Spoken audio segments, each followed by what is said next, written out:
Expectation যদি বলতে চান তাহলে আমার বাংলাদেশ নিয়ে কোনো এক্সপেকটেশন নাই, কারণ কি এখানে দলের যে নির্বাচক কমিটি আছে তাদেরকেই ভালো না। কারণ কিছু গতকাল একটা নিউজ দেখছিলাম যে ইন্ডিয়াতে তাদের ছিল যে নির্বাচক রাহুল দ্রাবিড়ের সাথে তাদের চুক্তি শেষ হয়ে যাবে কিছুদিন পর, যার কারণে দেখলাম যে তাদের যেই নিয়মগুলো ছিল যে কমের পক্ষে তাদের জাতীয় দল হইতে হবে, সিনিয়র প্লেয়ার হইতে হবে, এমনকি 50টা ম্যাচ খেলার জন্য পারমিট থাকতে হবে। যেখানে আমাদের যারা কমিটি আছে, নির্বাচক আছে, তাদের দিকে তাকান, দেখলে বুঝবেন যে পাপন কত ম্যাচ খেলছে, কখনো ক্রিকেটের কাছে গেছে, যায় নাই।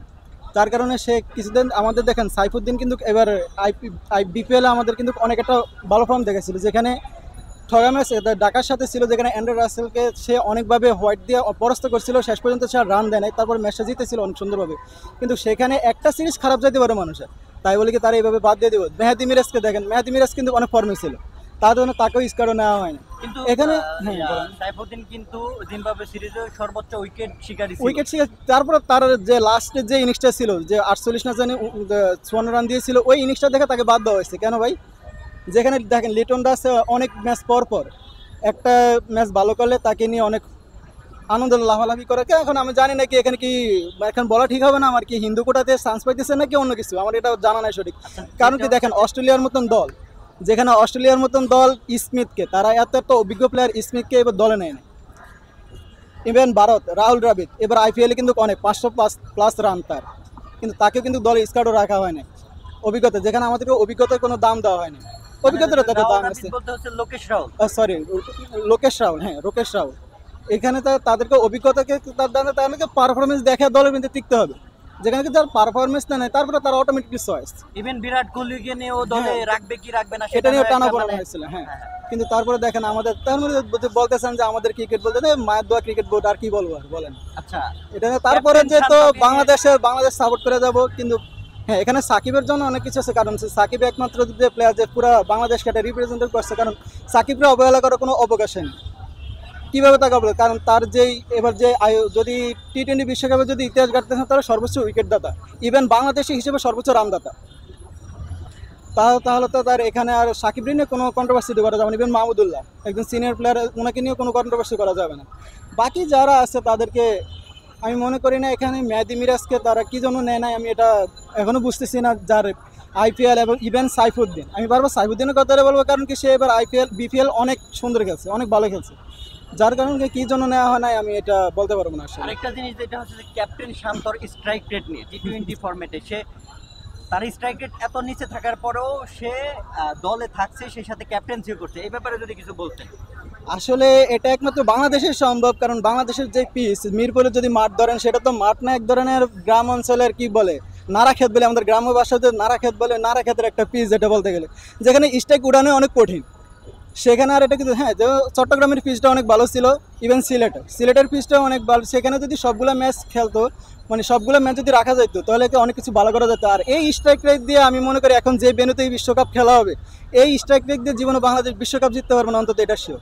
বিশ্বকাপ বলতে হচ্ছে তারা কি গ্রুপ পর্ব পার করতে পারবে? গত বিশ্বকাপে কিন্তু গ্রুপ পর্ব পার করতে পারে নাই, গ্রুপ পর্বে বিদায় নিয়েছে। তাহলে তো আমার তো এখন সন্দেহজনক, যত সম্ভব নেপালের সাথে একটা ম্যাচ আছে, এখন এটা জিতবে কিনা আমার এটা সন্দেহ আছে একটু। আচ্ছা, বাংলাদেশের সবচেয়ে এক্সপেকটেশন কার প্রতি বাংলাদেশ দলে বর্তমান দলে? তো আমার সাকিব আল হাসান, আর যেহেতু তার এটা শেষ বিশ্বকাপ বলতেছে, একটা ভালো একটা এক্সপেকটেশন থাকবে তার অনেক বছর।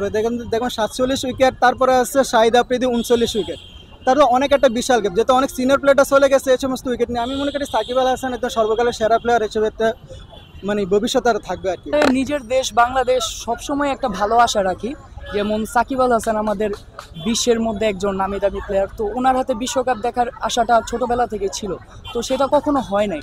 এবার তার বিশ্বকাপ আশা রাখবো, অবশ্যই আমরা কাপটা যদি দেখতে পারি। কিন্তু আসলে দেখেন গত বিশ্বকাপ বলেন, তার আগের বিশ্বকাপ বলেন, আমরা গ্রুপ স্টেজে পার করতে পারি না। তো আশা থাকবে যদি আমরা গ্রুপ স্টেজে উঠতে পারি ও পরবর্তী রাউন্ডে যেতে পারি। কিন্তু যেই স্কোয়াড নিয়ে আসছে সেই স্কোয়াড নিয়ে আমার মনে হয় না আমরা ভালো কিছু করতে পারবো। কারণ হচ্ছে আমাদের ওপেনার সংকট পড়ছে, লিটন দাস বারবার ব্যর্থ হইতেছে, তারপরও ওনাকে নেওয়া হয়েছে, উনি যে কী করবে সেটা আমি জানি না। আবার তার মধ্যে অফরমে আছে নাজমুল হাসান শান্ত, তার সাথে যে ক্যাপ্টেন্সিটা কি যায় নাকি আমার তা মনে হয় না। তো উনি ক্যাপ্টেনের যোগ্য কিনা এটা বুঝতে পারতেছি না। তবুও আশা রাখি যে বাংলাদেশ ভালো কিছু করবে। আমরা ওয়ার্ল্ড কাপ সাকিব আল হাসানের হাতে দেখতে পারবো কিনা এটা নিয়ে এই আর কি। এটা তো সাকিব আল হাসানের সেই এক্সপেকটেশন করতে সাকিব আল হাসানের মানে তিনি তার বেস্টটা দিবে, তিনি সবসময় তার বেস্টটাই দিয়ে আসছে। এবারও তিনি টি-20 ওয়ার্ল্ড কাপের সবচেয়ে বেশি উইকেট টেকার বলার, অলমোস্ট 47 উইকেট তার হাতে। তো আমি চাইবো এবার মানে উনি তো সবসময় ভালোটা দিয়ে আসছে, ব্যাটিংয়ে না পারুক বলিংয়ে পারুক, কোনোভাবে দেশটাকে একটু আগায় নেওয়া যাক, কোনো রকম যেন তিনি তার বেস্টটা দিতে পারে। অন্য সব প্লেয়ার তো যেমন তেমন খারাপ খেলে ভালো খেলে, তবে সাকিব আল হাসান সবসময় ভালো খেলে যায়। আমিও চাইবো এবারও তিনি তার ফর্মটা ধরে রাখুক, তিনি ভালো কিছু করুক দেশের জন্য। এইবার আপনার যেটা হচ্ছে যে গ্রুপে সাউথ আফ্রিকা তো হ্যাঁ, সাউথ আফ্রিকা তো একটা মানে খুবই দারুণ একটা চমৎকার টিম, কিন্তু শ্রীলঙ্কার সাথে বাংলাদেশের খেলাটা এখন বর্তমানে এল ক্লাসিকো। ফুটবলে যেমন আমরা বার্সেলোনা আর রিয়াল মাদ্রিদের খেলা দেখি, এখন কিন্তু শ্রীলঙ্কার বাংলাদেশের খেলাটা ঠিক সেরকম চলে আসে। তো বাংলাদেশ আর শ্রীলঙ্কার মধ্যে এখন কে জিতে এটা কিন্তু আমরা ডাইরেক্ট বলতে পারবো না যে শ্রীলঙ্কা জিতবে, কারণ শ্রীলঙ্কার বাংলাদেশের সাথে এখন খেলাটা খুবই চমৎকার হয়। তো আমি আশা রাখবো যে সাউথ আফ্রিকার সাথে না পারলেও শ্রীলঙ্কার সাথে অবশ্যই পারবে। তাছাড়াও আপনার যে নেপাল আছে, নেপালের সাথে আমরা জিতবো ইনশাল্লাহ।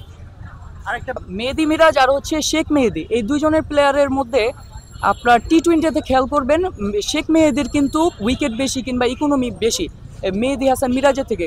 মেহেদি হাসান মিরাজ ওডিআইতে ভালো বোলিং করলেও টি-20তে কিন্তু ওই রকম সুবিধা করতে পারে নাই, তার জন্য ওনাকে রাখা হয় নাই।